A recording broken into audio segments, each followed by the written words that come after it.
Ayan!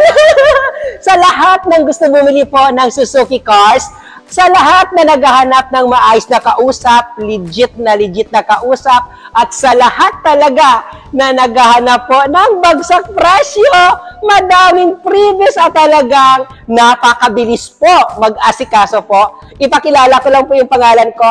Ako po si Ramel Gonzales, Sales Manager Suzuki Auto Caloocan Branch. 16 years na po ako dito sa Suzuki Auto Caloocan Branch. Kaya nga sabi ko, pag naghahanap po kayo ng maayos na kausap po, puntahan nyo ako dito sa Suzuki Auto Caloocan. Dito po, sa showroom duty namin, hanapin nyo po ako. O di kaya, dito, sa guard on duty po, para po ma-endorse nila po kayo sa akin po. Ayan o. So sa lahat po na naghahanap po, huwag kayo mahiya pa. Tawagan nyo po ako. Ako na po bahala sa inyo po magbigay ng maayos po na deal, madaming previous at mabilis ka transaksyon. Hello, good afternoon. This is Jace from Suzuki Auto Caloocan. And I'm Justin Emmanuel Briones from Suzuki Auto Caloocan also. Team Ramel Gonzales. So ngayon, ide-demo namin ngayon is Ertiga Hybrid GA manual transmission. Manual transmission 1.5 yun. Yun na. Pagdating sa sa unahan ng Ertiga, mapapansin nyo ang kanyang headlight. Tapos yung kanyang design. So very elegant siyang tignan kahit sa niya, ayan. Pagdating naman natin sa gulong, yung gulong niya is 15. Yes. 15 din high yung kanyang high clearance niya is mapapansin niyo medyo mataas din siya compare sa ibang unit. Ito kasi pwede rin siya sa pwede siya sa mga baha yan kasi dito sa Philippines medyo pagdating sa bahain. So pagdating sa high clearance natin sa mapapansin niyo mataas siya. Yan. So ayun guys, singit ko lang guys isa rin sa kagandahan ng gulong ni Ertiga is kahit base model siya, naka-hubcap na. And sobrang tibay din talaga, no? Kahit mag-ano ka dyan, guys. Opo. Yeah, pagdating sa loob naman niya, pasok tayo, pasok. Pasok tayo, boss.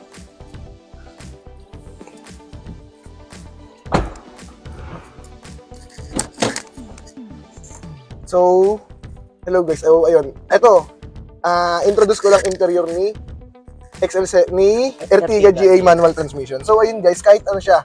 Ayun, kahit gaya sabi ko nga, kahit base model siya is all power na rin siya guys, no? Power window siya, tsaka central lock. So, hindi ka na mahihirapan mag-access sa mga lock ng bintana, ng pinto. So, ayun. Tas boss? Pakita mo rin dito, boss. So, ayun, guys.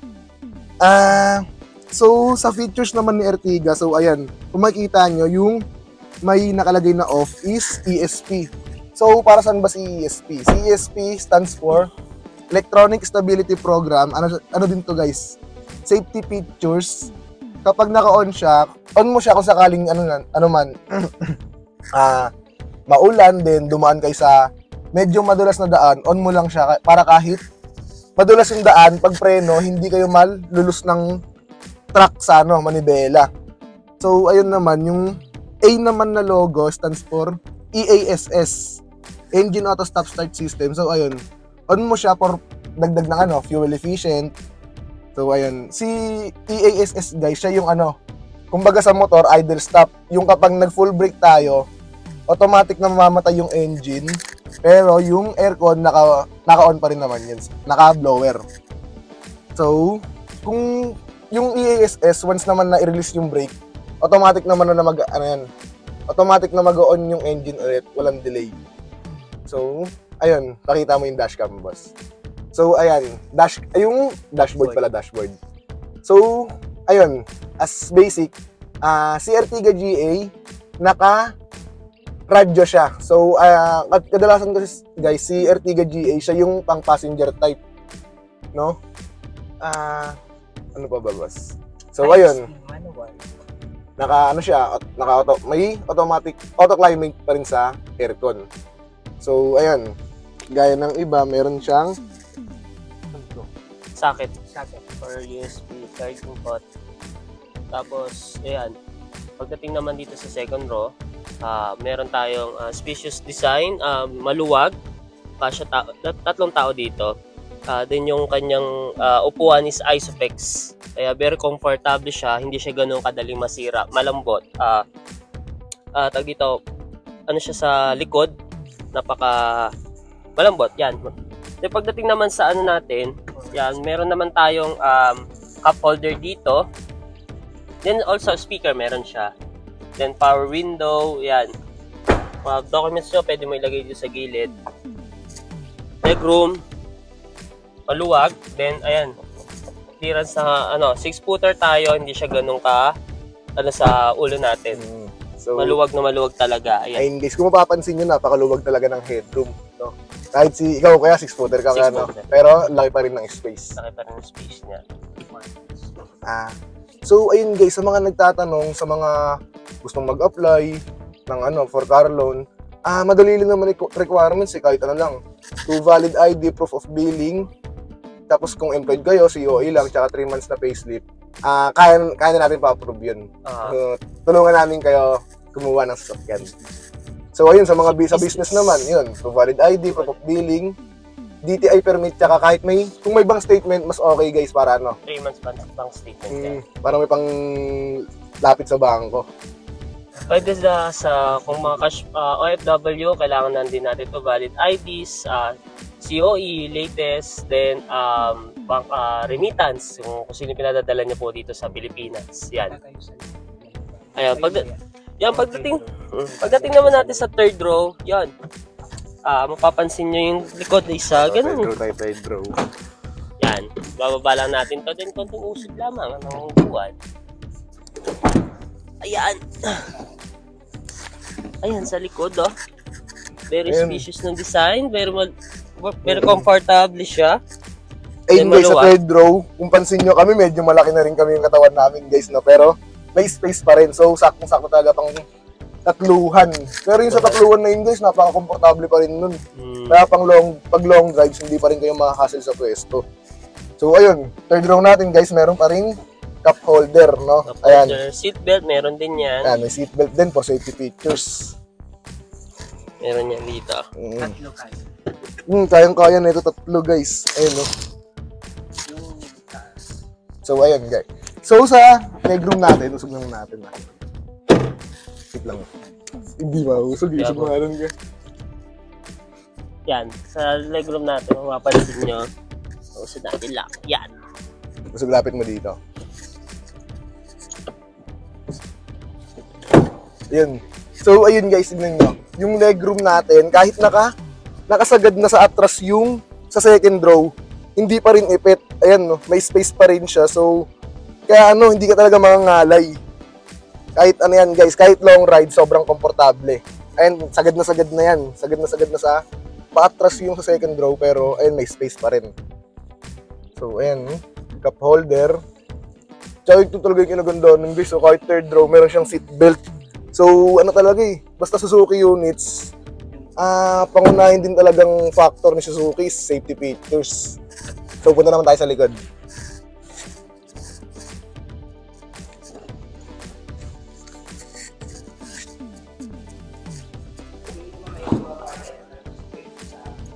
Kaya pagdating sa likod, buksan lang natin yung tako. So, ayun guys, sa likod naman tayo.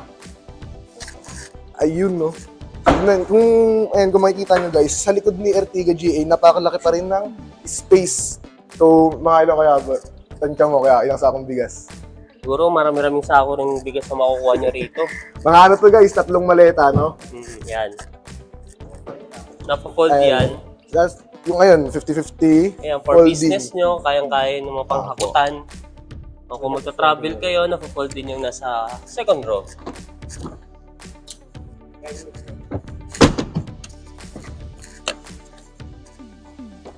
Baba mo pa. Hindi na ano. Okay, ano ba? Hindi na... Hindi na pa yun. Ayan. Yan. Pansin nyo yung likod niya. Ayan, oh. Pwede ka na mahiga. Sa sobrang lawak. O pang ano. Ilang maleta? Mga maraming maleta to, siguro mga 10. Bigas, mga ilang kilo rin masasalpak na rin dito. Kung gusto nyo i-customize, tanggalin yung upuan, pwede rin siya. Pero ito pala makikita nyo yung luwag, yan yung lapat ng mga upuan. Kung gusto nyo talaga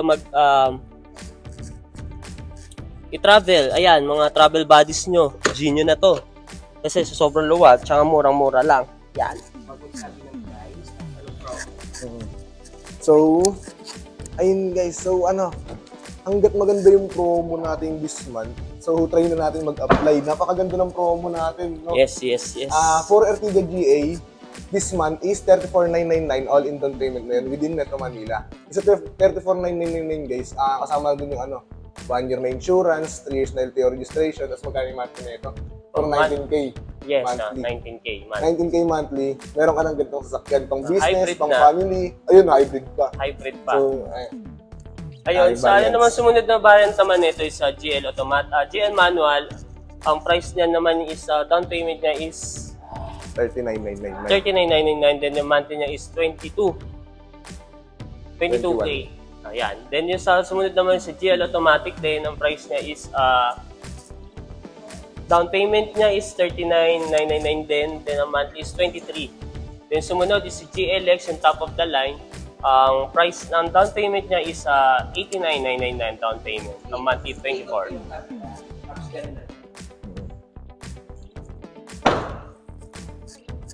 Pakilala mo na kami. Bas.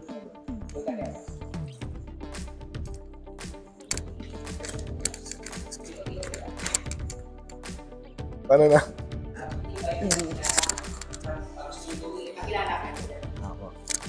So, hello guys. Ulitin ko lang, kung gusto nyo mag-inquire regarding sa Suzuki units, message nyo lang kami, Sir Ramel Gonzales, or kontakin nyo na rin po ako, Justin Emmanuel Briones, Sales Executive, Suzuki Caloocan. Contact number ko is 0938-829-4696. So, ayan, ulitin ko po ulit, Justin Emmanuel Briones, Sales Executive.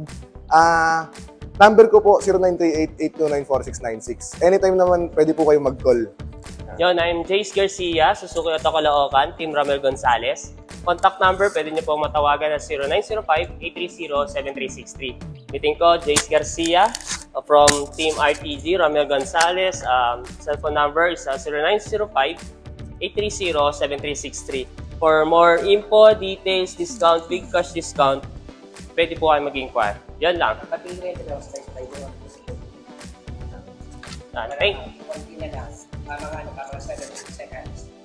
Ayun.